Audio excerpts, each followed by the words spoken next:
Hello everyone, welcome all of you मेरे इस channel में।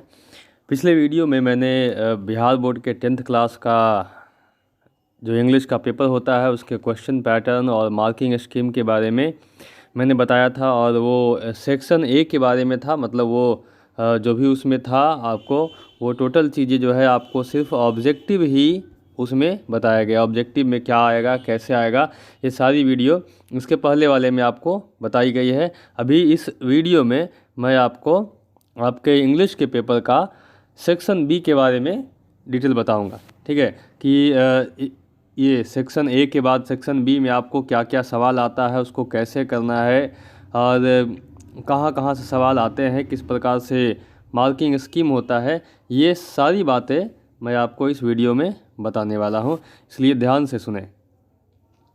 तो आइए शुरू करते हैं। जैसा कि आप देख सकते हैं इसमें मैंने ये सेक्शन बी के बारे में लिख रखा है।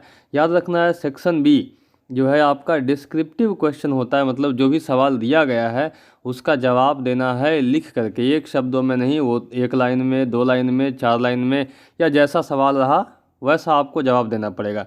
ठीक है, ऐसा नहीं कि सवाल कुछ और दिया है और उसमें हम ढूंढ रहे हैं ऑप्शन, तो ऑप्शन वाला ऐसा कुछ नहीं रहेगा। इसमें जो भी रहेगा, सवाल दिया है उसका जवाब लिखे, अपने शब्दों में लिखे। मैंने एक वीडियो में बताया भी है कि यहाँ पे अपने शब्दों का सबसे बड़ा काम आएगा कि आपने चैप्टर को कैसे समझा है। ये बात जांच करने के लिए आपको डिस्क्रिप्टिव दिया जा रहा है। ठीक है, अब कैटेगराइजेशन ऑफ क्वेश्चन देख लीजिए। 50 मार्क्स का ये पूरा सेट रहेगा सेक्शन बी। तो इस सेक्शन बी में क्वेश्चन की शुरुआत कुछ इस तरह से होती है कि सबसे पहले उसमें आपको मिल जाता है पैसेज। ठीक है, एक सेक्शन रहता है जिसको हम पैसेज कहते हैं, और ये पैसेज इसको अनसीन पैसेज भी कह सकते हैं हिंदी में। जैसे आपको गद्यांश आ जाता है उसी प्रकार से इंग्लिश में पैसेज आता है। ये आपको मिल जाते हैं इसमें क्वेश्चन पेपर में 2 पैसेज, एक नहीं आपको 2 पैसेज, और हर 2 पैसेज के ये 2 पैसेज के साथ आपको एक एक अल्टरनेटिव, यानी कि टोटल 4 पैसेज आपको बनाने के लिए मिलेंगे। याद रखना है, पैसेज आपको 2 ही मिलता है, लेकिन 2 अल्टरनेटिव मिलता है, इसलिए वो हो जाता है टोटल मिलकर के 4। और उस पैसेज में, हर पैसेज में जो सवाल दिए रहते हैं ना, वो सारे सवाल जो है टोटल मिलाकर के 7 नंबर के ही होते हैं। ठीक है, मतलब आपको अगर आप पूरा सवाल बना लेते हैं, एक पैसेज का पूरा सवाल बना लेते हैं, तो you will get 7 marks only.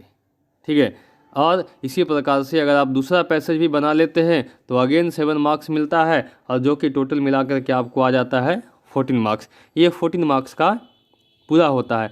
और इसमें जो सवाल होते हैं, मेनली सवाल होते हैं आपको शॉर्ट आंसर क्वेश्चन। ओके, छोटे छोटे लाइनों में कह सकते हैं, 1 लाइन 2 लाइन में उसका जवाब देना होता है।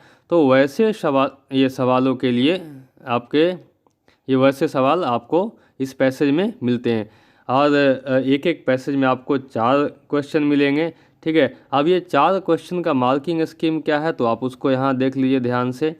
इन 4 क्वेश्चन में से, ठीक है, 4 में से 3 क्वेश्चन आपको रहेंगे 2 मार्क्स का, मतलब हो गया आपके पास 6 नंबर इधर, और 1 क्वेश्चन रहेगा आपका 1 मार्क्स का। ठीक है, तो 6 नंबर इधर और 1 नंबर इधर, आपके टोटल हो गए 7 नंबर।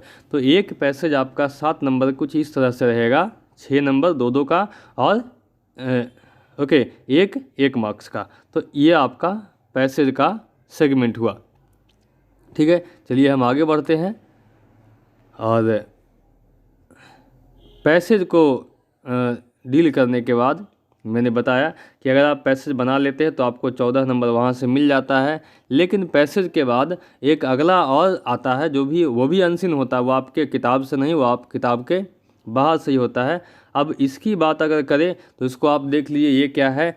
तो ये जो है किसी पोएम से, आपके किताब के पोएम से नहीं, किसी दूसरे पोएम से कुछ स्टैंजा, 2 या 3 स्टैंजा दे दिया जाएगा।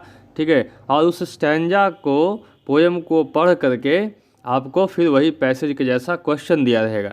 ठीक है, और उस क्वेश्चन को आपको बनाना होता है। तो इसमें आपको क्वेश्चन मिलेंगे 3। ध्यान देना है, पैसेज में मिलते हैं 4 और इस पोएम वाले में मिल जाता है आपको 3, और ये जो है ये 3 होता है 6 नंबर के लिए। तो ऑब्वियसली 6 नंबर का है, यानी ये क्वेश्चन 2 मार्क्स का रहेगा। ठीक है। और इस तरह से 2-2 मार्क्स का है, 3 क्वेश्चन मिल करके 6 मार्क्स का आपको ये पोएम का पैसेज मिलेगा, मतलब स्टैंजा मिलेगा, ठीक है। तो ये दूसरा हो गया, पहला पैसेज, दूसरा पोएम। ओके, तो आपका अभी तक आप कैलकुलेट कर सकते हैं, 14 नंबर का वो हो गया और 6 नंबर का ये आपका हो गया। टोटल 20 मार्क्स का क्वेश्चन यहाँ तक में पैसेज और पोएम मिला करके हो सकता है, ठीक है। अब आगे बढ़ते हैं। अब यहाँ आप देख सकते हैं तीसरे नंबर पे आपका क्वेश्चन में, तीसरे सेट में आपका आ जाता है क्या, तो अब यहाँ से शुरू होता है मेन चीज़। जो आप पूरी किताब पढ़ते हैं तो किताब पढ़ने का फ़ायदा आपको यहाँ से मिलता है, ठीक है।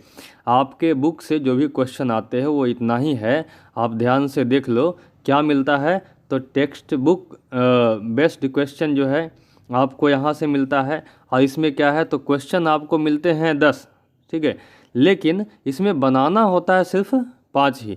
ऐसा नहीं कि 10 मिला है 10 के 10 बना दिए, तो वो आदमी आपको ज़्यादा नंबर नहीं देने वाला है, ठीक है। आपको जो भी 10 क्वेश्चन मिलता है 10 में से कोई 5 बनाना है, क्योंकि एक क्वेश्चन 2 ही मार्क्स का होता है, ठीक है। तो 5 बनाएंगे 2-2 नंबर का, तभी ना जा कर के 10 होगा। इसीलिए आपको उन सारे में से सिर्फ और सिर्फ 5 ही बनाना होता है, और बाकी जो है ये ऐसे ही अल्टरनेटिव में आपको दिया होता है। एक नहीं आया दूसरा बना लो, दूसरा नहीं आया तीसरा बना लो, लेकिन बनाना सिर्फ 5 ही है, ठीक है।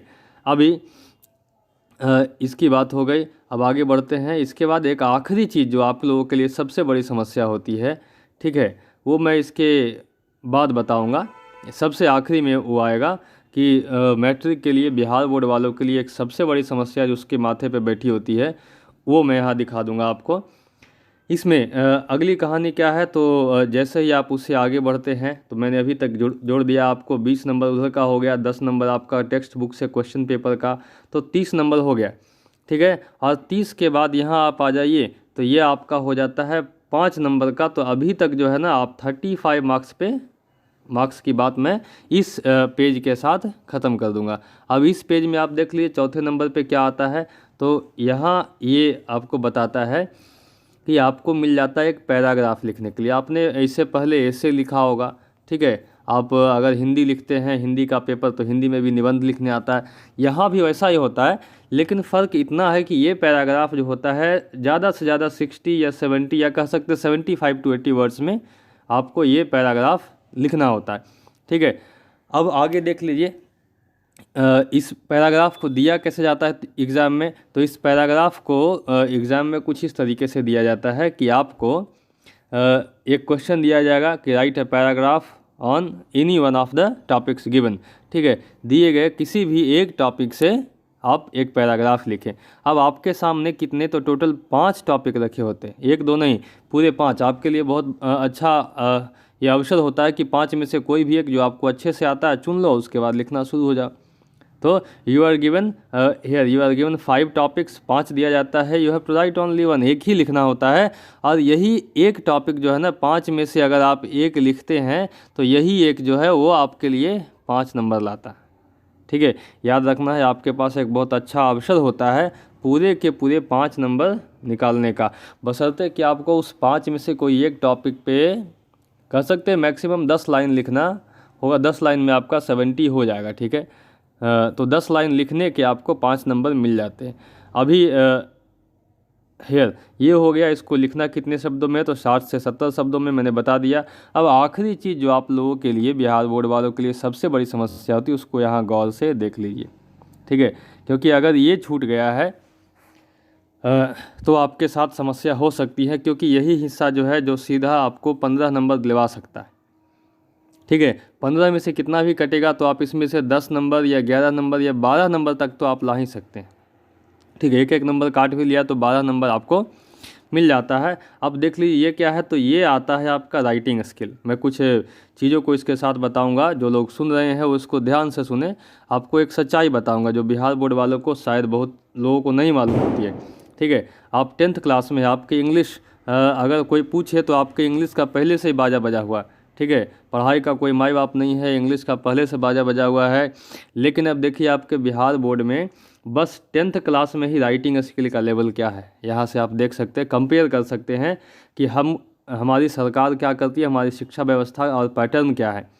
आप देख लीजिए, राइटिंग स्किल में आपको मिलते हैं टोटल 6 क्वेश्चन, ठीक है। 6 में से आपको बनाना होता है कितना, तो 3 क्वेश्चन, ठीक है। एक एक क्वेश्चन होता है आपका 5 नंबर का, टोटल आपको मिल जाते हैं 15 नंबर, ठीक है। तो अभी तक मैंने आपको पूरा जोड़ करके बता दिया था कि 35 हुआ और ये 15 जोड़ देंगे तो आपके पास 50 आ जाएगा, ठीक है। ये राइटिंग स्किल का आपका सेक्शन रहेगा, ठीक है। लेकिन अब ध्यान देने वाली बात यह है कि राइटिंग स्किल जो आपको दिया जाता है वो है क्या क्या। तो ध्यान दें कि सबसे पहला आपका आता है नोटिस राइटिंग, एक क्वेश्चन नोटिस राइटिंग से, ठीक है। मैं इसी सच्चाई को आपको बताना चाहता हूँ कि अभी मैं जो भी बताऊँगा, पहला नोटिस राइटिंग, ठीक है। उसके बाद नोटिस के बाद आपको आ जाता है रिपोर्ट राइटिंग, ठीक है। इसको आप यहाँ आप ये हो गया आपका रिपोर्ट राइटिंग, ठीक है। रिपोर्ट के बाद आपको आ जाता है लेटर राइटिंग कह सकते हैं। इसमें एक एप्लीकेशन लिखना हो सकता है, टीचर को या किसी को भी एक एप्लीकेशन लिखना, और एप्लीकेशन के बाद एक इनफॉर्मल लेटर भी, मतलब अपने दोस्त को, परिवार वाले को या किसी सगे संबंधी को लेटर लिखने के लिए दे देते हैं, तो ये भी हो सकता है। इसके बाद एक आ जाता है आपका स्पीच राइटिंग, ठीक है, स्पीच। और आखिरी में आपको एक चीज़ और मिल जाती है, वो है आपका मैसेज, ठीक है। अभी इन सारी चीज़ों को आपने देख लिया, ये आपका राइटिंग ये स्किल का कंटेंट है। लेकिन अब ध्यान से देखो, मैं सच्चाई बता रहा हूँ कि इसमें से आप देख लो नोटिस, ठीक है। मैं यहाँ पे लिखता हूँ ऊपर में, एक तो नोटिस, ठीक है, दूसरा चीज़ आपका है रिपोर्ट, और तीसरा चीज़ है स्पीच, ठीक है। उसके बाद नोटिस, रिपोर्ट, स्पीच, और उसके बाद यहाँ पे एप्लीकेशन, कोई दिक्कत नहीं है। जहाँ तक मुझे मालूम है मैसेज, ठीक है। ये 4 चीज़ें जो है, ठीक है, ये 4 चीज़ें अगर देखा जाए तो आपके लेवल आपको दे दिया गया है। लेकिन असलियत ये है कि यही 4 चीज़ें जो है ना, ये CBSE बोर्ड वाले को 12th क्लास में दिया जाता है, ठीक है। आप सोच लो, उनको 12th ये CBSE वालों को 10th क्लास तक में क्या है, तो 10th क्लास तक में बस स्टोरी लिखना होता है और एक लेटर लिखना होता है, बस इतने पे ही ख़त्म हो जाता है। जैसा आपका पैसेज मिला वैसा ही आर्टिकल लिखना होता है। लेकिन ये जो आपको दिया गया 10th क्लास के लेवल पे, ये सारा चीज़ CBSE बोर्ड में जो है ना, ये 12th क्लास में दिया जाता है।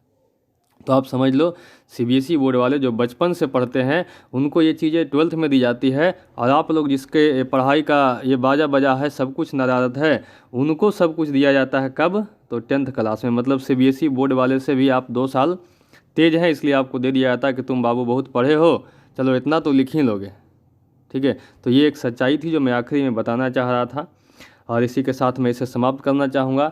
लेकिन अगले वीडियो में आप कंटिन्यू रहें। अगले वीडियो में मैं आपको एग्ज़ाम में डिस्क्रिप्टिव के पेपर को लिखने का तरीका बताऊँगा। तब तक के लिए धन्यवाद एंड थैंक यू।